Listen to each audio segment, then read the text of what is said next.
What's happening, y'all? DKB here. So, want to take a little bit of time and talk about what's happening at the linebacker position for us, and more specifically, kind of looking back to look forward, because a lot of the feedback that I get, or a lot of the conversations that are held around the linebacker position, are that for one, outside of C.J. Mosley and now Quincy Williams, we don't really have linebackers. The rest of our young core, at least that we handpicked and drafted, are safeties that are converted to linebackers, a part of an experiment, and then a bunch of players that people say realistically probably won't contribute as much throughout the season, or they're still also kind of unknown products. So when you think about Robert Saleh and what he did with the 49ers, we hear a lot about that defensive front seven. We hear about the championship round that they met, and some other various stats that are pretty interesting. We know all of the resources they poured into that defensive line at one point, with having multiple first rounders there. But the linebacker core is still an essential part of any defensive unit for them. So Robert Saleh made his bread and butter, as well as Jeff Ulbrich over in Atlanta, not on just developing the defensive line talent, but also maximizing what they have at linebacker. Now, what Robert Saleh is looking for out of his linebackers isn't necessarily new, and you can really sum it up pretty succinctly. So essentially, the linebackers are going to be more undersized than your traditional ones, so somewhere in like the 6'1" range, and then generally they're going to be about 215 to about 225 pounds. That seems like generally about the sweet spot that he likes to see. And a lot of the responsibilities are going to be centered around coverage and sideline to sideline ability. Obviously, they're going to be almost in a way the primary line of defense in the run game, because, and one thing I always try to quote quite a bit when talking about this is Robert Saleh's mentioned for his defensive line specifically that he wants them to play the run on their way to the quarterback. So it's that attack front mentality, and what that ends up meaning is that you're relying on your linebackers a lot more if it does become an actual run play, to make those stops if the defensive line runs themselves out of the play.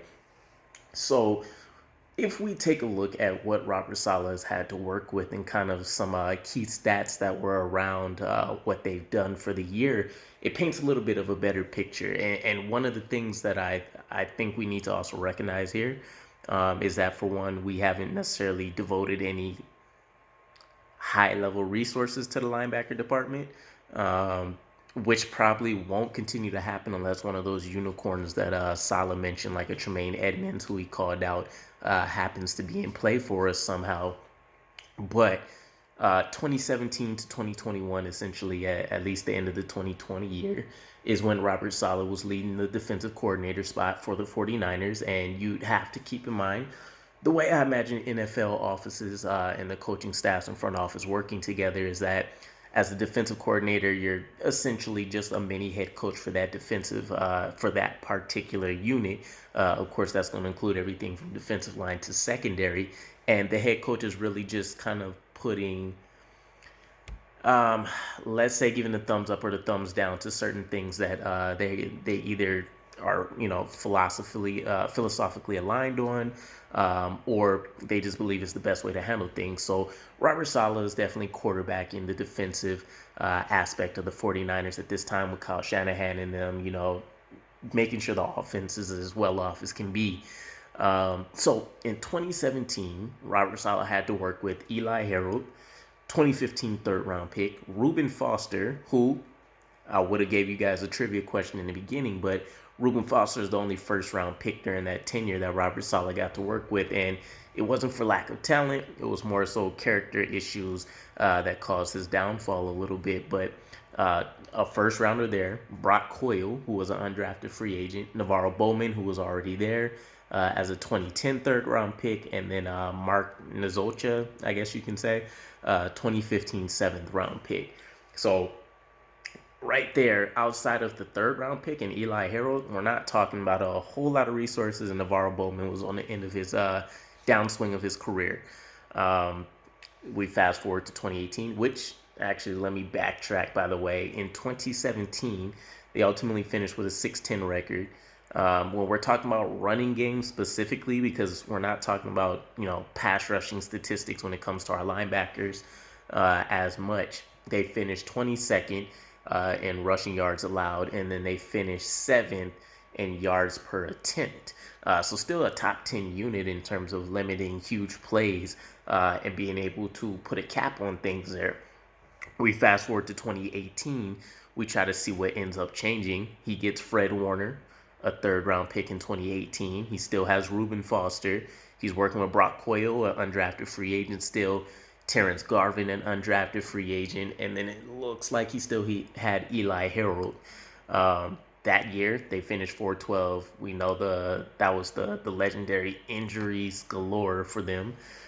Still, 28th in rushing yards allowed, or excuse me, 14th in rushing yards allowed, and then they still finished 7th in yards per attempt. So it's definitely possible. Keep in mind, all of these players still had essentially the same athletic profile. They had the same, and this was the year actually that two linebackers, much like I was talking about recently, got the majority of the playing time, while they ended up carrying more defensive linemen on the team, and a couple more safeties, things like that. But still, same profile as what we essentially are kind of building out now. And they're still able to dominate, even though it didn't necessarily look like that on the stat sheet from a week-to-week basis. 2019, Kwan Alexander, a 2015 fourth-round pick, is with us. Fred Warner, or with them, I should say. Fred Warner, 2018 third-rounder. Dre Greenlaw, the fifth-round pick in 2019. And then, check my notes. Looks like we had Azeez Al-Shaair, undrafted free agent. We still have Mark Nzocha, and then they also have Joe Walker, 2016 seventh round pick. So this is 3 years already. He hasn't had any elite resources other than Reuben Foster poured in there, and Reuben Foster's already gone at this point due to issues. 2019 comes and goes. That's their championship year, 13-3 finish, 17th in rushing yards allowed, 23rd in yards per attempt. So they definitely take a huge step back. Keep in mind, again, they don't have Reuben Foster. From what I remember, it was like a last minute training camp blow up that I'm sure threw a lot of things kind of awry for them. They switch things up on the fly, though. The defensive line dominates. That's the headline of the whole year. Nick Bosa, Eric Armstead in them, down people's necks 24/7. So even though they took a hit in the rushing department, they were so elite in in so many other areas. It essentially didn't matter. And then 2020 comes, the final year of Robert Saleh heading up the defense, and he's working with Azeez Al-Shaair, undrafted free agent, Fred Warner still, Dre Greenlaw. He still has Kwan Alexander, and then it looks like Mark Nzocha sticks around. Oh, I mixed them up. Elijah Lee, a 2017 seventh round pick, was in 2019. But yeah, Joe Walker is here now in 2020. So we're talking essentially a combination of UDFAs and third round picks or lower being his main contributing source on the defense. And it wasn't a slouch yet again. 2020, they have a bounce back year, even though they didn't finish better at 6-10 in finishing 7th in rushing yards allowed and then 6th in yards per attempt. So it's definitely feasible with what he's having. I say that to say, let's quell the concerns a little bit about what our rushing defense may look like. It was the beginning year. We had a lot of players still working through, understanding the schematics and the philosophies of his defense and what he wanted to do after switching from a 3-4 to a 4-3 and having a lot of holdovers. It's not like it's not like we became the Eastern, 49ers overnight. But I will say it's going to be interesting taking a look at how this, and I would call it kind of safety project or experiment, is going to work out for him, because the idea behind it was that he can find the same physical attributes in a safety, except it's going to come with better explosion, better agility, better speed, things that should translate well to what he wants done in the scheme. And as he's always mentioned, he can teach up the fundamentals, the basics, how techniques works for what he wants the defense to look like, and hopefully that allows them to flourish. Now, there's going to be some setbacks and drawbacks and what that means for us, regardless of how high we perform. They're at a lighter weight. They can get bullied by offensive linemen if they get, up to the second level. There's going to be injury concerns that are always going to come up, and therefore depth can become an issue. But I mean, ultimately, we've seen that he's had a lot of success with the 49ers. We have to kind of go back to the original reason why the New York Jets wanted to bring him in, why they felt comfortable beyond just him being a galvanizing force, as they kind of highlighted when he came on. So for the most part, from recent updates, seems like Jamien Sherwood's recovery is going very well. Hamza Nasruddin hopefully is continuing to adjust a little bit more. I don't think we'll hear anything concrete until maybe mandatory minicamp, maybe when training camps officially kick off when they come back. But from what I heard, they packed on a few extra pounds, maybe just from the physical tell. Obviously, Robert Saleh and them would know more from the data that's being collected by the Atlantic Health and Performance Department. But essentially, the mental piece and the technique sounds like the biggest component to Robert Saleh maybe turning this defense around. We haven't invested significant resources at all again.